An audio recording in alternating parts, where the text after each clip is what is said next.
Hey there, my collective people.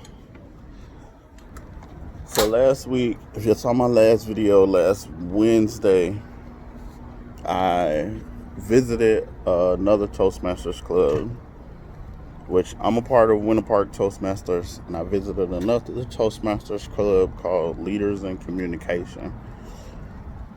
I was invited by one of the head members of Winter Park Toastmasters to come over, and I was also invited by a close personal friend of mine, Miss Alexis Locke, who was giving her first speech with Toastmasters, which in Toastmasters your first speech is called the Icebreaker speech. So she was giving her first speech, and she actually joined Toastmasters because she said that I inspired her to join Toastmasters, which was an amazing feeling because she is a wonderful and amazing young lady.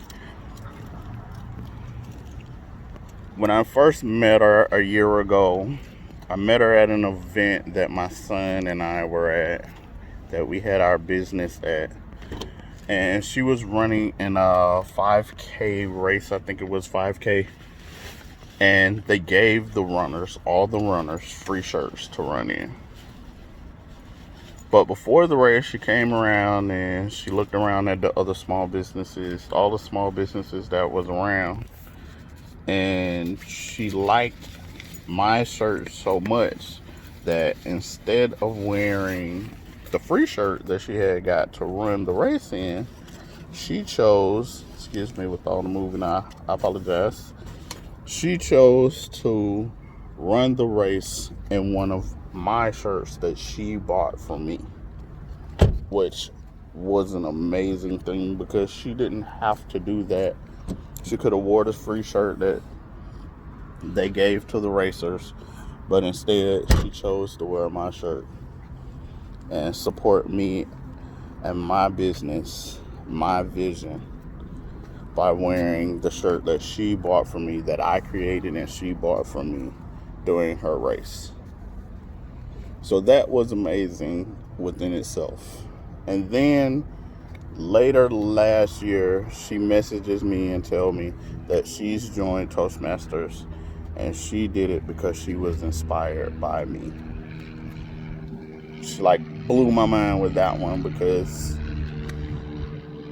that's what my whole business is about, to motivate and inspire people to work on themselves, to get better, to be better, to become greater, so they can be more successful for themselves, so they can be happier, so they can achieve things that they never thought that they'd be able to achieve.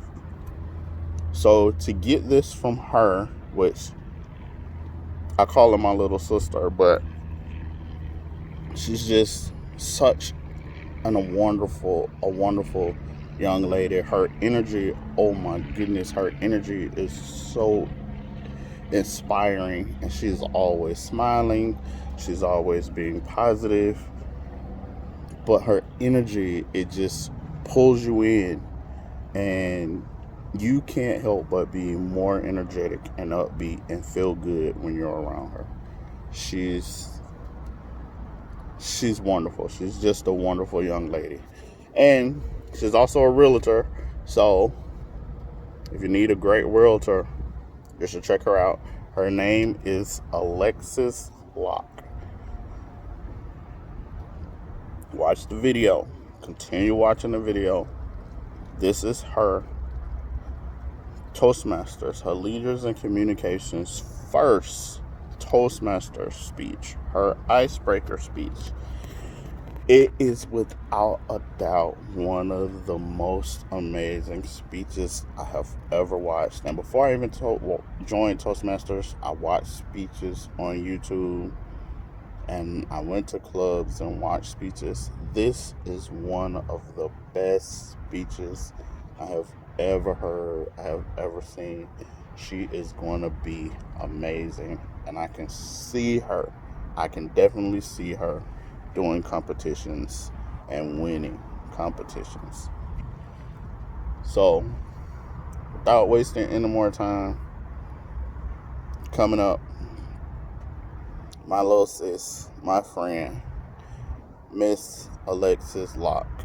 Enjoy the speech, and make sure you leave in the comment what you think. Let me know how the speech captured you, how you felt about the speech, how you feel she did. Believe me, you will be just as blown away as I was, as everyone in the Toastmasters group was. Once again, I appreciate you for watching. And remember to always be knowledgeable, people. Atlas, an iconic image of a sinewy man holding the planet of the earth slightly off his left shoulder, with a countenance primed with courage. Or was it disparage? When in the presence of an Atlas statue, the audience tends to view it as a symbol of endurance. The most commonly known story is after the War of Titanomachy, Zeus condemned the Titans to Tartarus, a modern-day hell. Which then begs the question, why was Atlas the only Titan punished so harshly? Atlas was the only Titan condemned to hold what was supposed to be the heavens, but art made it look like the planet Earth, for an eternity. When you dig deep into the story of how Atlas inherited this peril, it was because he steered the helm during the war on the Olympians and fought on the side of Hades. Overall, the plight was arguably earned. Atlas had one other thing that other Titans didn't have, and that was strength. It was rumored that Atlas was the strongest Titan of all, and Zeus wouldn't give to his creation more than they could handle. Atlas is a symbol of grit, but to others, Atlas is a symbol of hope. Growing up in an Orthodox Catholic household, that was filled with the natural ebbs and flows of life, you will often hear the saying, God will not give you more than you can handle. Similar to Atlas' story, it often felt like God was condemning his children to bear the weight of the world on their shoulders. 1999. Decatur, Georgia. I went to a school where my hair was too straight and my skin was too light, and I came home to a father that was ready to take the work day out on my face. Here comes another punch. 2001, while Command Sergeant Major was in Korea, I was a 9-year-old, paying bills, administering medicine, and being a mother to my bed rest mother. 2002 brought another move to Washington State, where duh was the, and they was they. In 2004, I was given the door.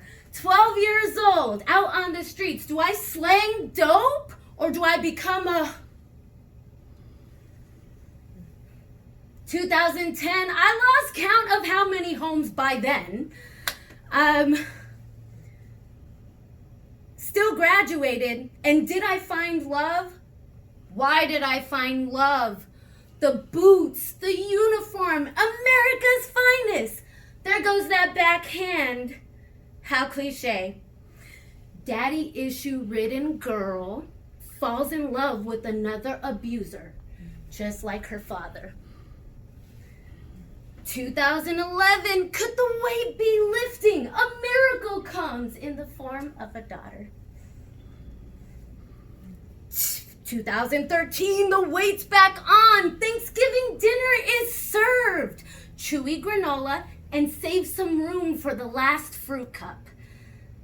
because we were in the back of a car with a 2-year-old. 2014, a lifeline or a noose. I got in bed with a business partner who was going to dismantle everything that I built. In 2017, a car accident, 3 years filled with doctor's appointments, surgeries, and attorneys. When did my daughter turn 9? In 2021, here we go again. We're ended by yet another careless driver. No sleep, irritability, pain medication, even a week learning how to walk again. Never miss that appointment where they have the pain relieving injections to the head. We all have the weight of a metaphorical earth on our shoulders. As a child, I often thought, what offense earned me this retribution? As an adult, I'm grateful to look to my left and to my right and see a room of atlases in one accord. However, we are not merely symbols of a mythological enterprise, but tangible figures of strength, of endurance, of hope. And that is good enough for the future of our society. So let's teach our successors how to carry the weight of the world on our shoulders.